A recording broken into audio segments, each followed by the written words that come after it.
Yo, yo, yo, it's J Movie Michael here, and I'm back with another review. This time, a guy falls in love with a computer. Stay tuned. So, this time we watched the movie Her. It's kind of like a romance, kind of science fiction. Takes place in the near distant future. It was written, directed, and produced by a very talented man named Spike Jones. It features Joaquin Phoenix and the voice of Scarlett Johansson. And like every other quality movie in the 21st century, it also features Chris Pratt. Now, Joaquin Phoenix plays a man named Theodore who he's a real Debbie Downer if you want the truth. He's a loner, he's introverted, he's depressed. He just recently got divorced from his high school sweetheart. Um, and unhappy with his life and how things going, he buys this talking operating system um, that has artificial intelligence that is supposed to kind of adapt and evolve into an actual person with feelings and emotions based on the things that they pick up from the owner of the OS, the person communicating with it. As I gave away in the intro, Theodore does end up falling in love with the OS system, Samantha. And what we're going to look at today is because it's such an interesting and unique relationship, we're going to look at the level of intimacy in it and if it was impacted at all by the fact that communication was the only tool of expressing their emotions. And then we're going to look at some of the more specific characteristics of the relationship that Samantha and Theodore had. And of course, it would not be a proper movie review if we didn't have an appearance by our good friends Adler, Rosenfield, and Proctor over at Interplay. And let me just hold on. There we go. Intimacy specifically is how close two people, or I guess one person and one computer, are in terms of their interpersonal relationship. And there are a couple different dimensions to it, and we're gonna kind of, as we like to do, go through them and talk about them specifically, and then relate them to what I saw in the movie. So the first type is emotional, and this was a type of intimacy that was very prevalent uh, between Theodore and Samantha, and the book describes it as emotional intimacy can build when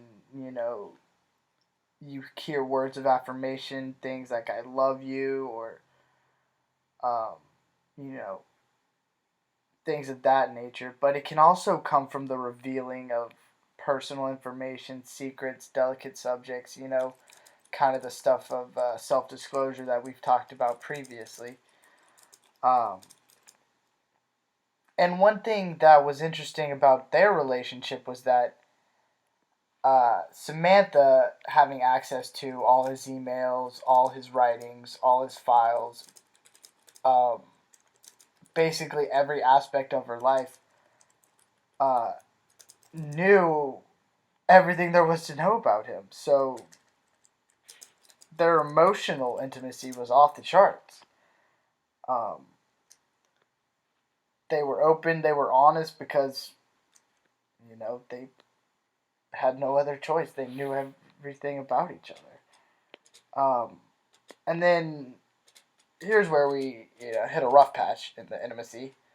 Uh, because a key dimension of intimacy is physical intimacy. And yeah, kind of hard to achieve when there's not physically a person there. Um, So that's something that had to be overcome by Theodore and Samantha, and at the end of the day, it was too big a burden to be overcome. And then, of course, another form, intellectual, is another dimension to intimacy, and that was also present as there was a lot of sharing of ideas and thoughts and feelings and um, deep discussions that they shared about complex topics such as love and relationships and why these feelings occur. And there was even uh, I believe it was a scientist that Samantha had brought in through the system to talk. So there was a very deep level of intellectual intimacy between the two. Um, and I mean, yeah, that physical, though it is a big part of intimacy, you know, didn't end up slowing them down as much as you would think. So now, once again, going back to the great interplay, we are going to talk a little bit about Robert Sternberg's triangular theory of love, and we're going to use that to kind of try to pinpoint what kind of love Theodore and Samantha had. Now, there are three key components to the theory, of course. Triangle, three, all that good stuff. The first one being what we had just discussed, intimacy. And um, in the triangle, it's the closeness and connectedness one feels in a relationship. And, we knew coming into it that that was very high for Sam and Theodore. And then next is passion, which uh, was a little bit harder to kind of pinpoint for them because obviously they can't have sex. They uh, did have, I don't even know what the word for it is, I guess phone sex. So there was passion there.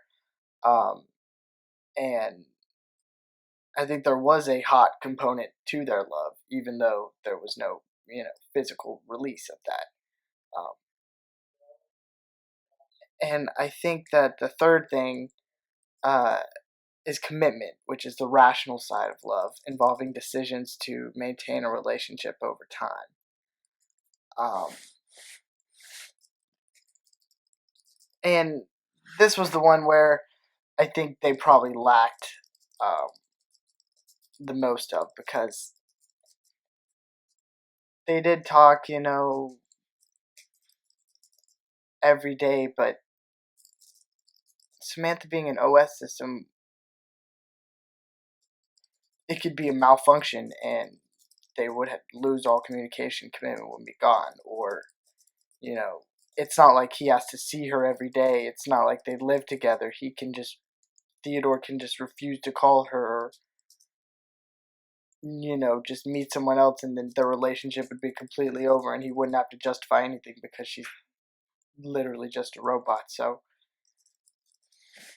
kind of based on those assumptions, um, Sternberg's triangle has their love as a romantic love.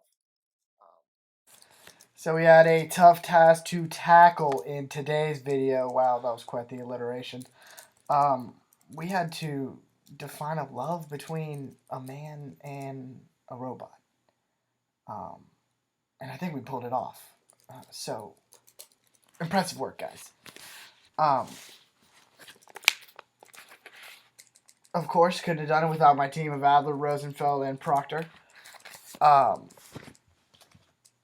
and, just as I like to do to recap, we talked about how deep levels of intimacy are still possible even without, you know, one of the three key components of intimacy, physical, being missing. And then we really nailed down just the type of relationship that Theodore and Samantha had. And it's a great movie. Speaks very romantic, very touching. Speaks a lot about how relationships work, good relationships, and just the importance of communication. And that's something that really stuck with me. And I enjoyed the movie. I enjoyed it a lot, and it had Chris Pratt in it. So for that reason, we're giving it 4 out of 5 cowbungas. And that is an official J Movie Michael review. Peace out, everyone.